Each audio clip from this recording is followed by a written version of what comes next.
Every day at the Children's Law Centre, we see children and young people who are being failed. Children whose needs are not being met or aren't being given the opportunities that they deserve.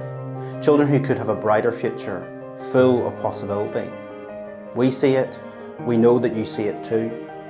Whether it's a dyslexic child in school feeling left behind, or the child in care unable to break free of the stigma placed upon them. Or maybe it's your child at home, struggling through school with exam anxiety, sitting on a CAMHS waiting list, feeling hopeless. Children with so much potential, a whole future ahead of them, but being failed. Imagine instead we cherish every child and make sure they get the help and support they need to thrive. We give them the chance to take part. We listen to them. This doesn't need to be a pipe dream. It's possible through children's rights.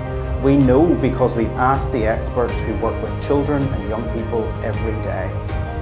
Most importantly, we ask children and young people themselves.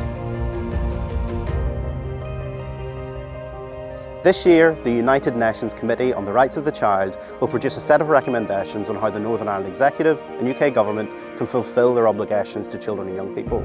To inform this, we've collected the views of over 1,000 children and young people here, as well as 50 leading individuals and organisations who work with them.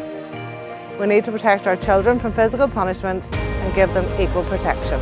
The Secretary of State for Northern Ireland should reverse the budget cuts that are harming children and young people in Northern Ireland. The Northern Ireland Executive must ensure legal compliance with special needs and disability legislation. We need to increase the age of criminal responsibility from 10 to 16. We really need to take into account the views of children and young people about the matters affecting them. The Northern Ireland Executive should incorporate the UN Convention on the Rights of the Child by way of a Bill of Rights for Northern Ireland as provided for in the Good Friday Agreement. We don't need to imagine a better world for children and young people. We need to deliver it. We can do that by strengthening children's rights.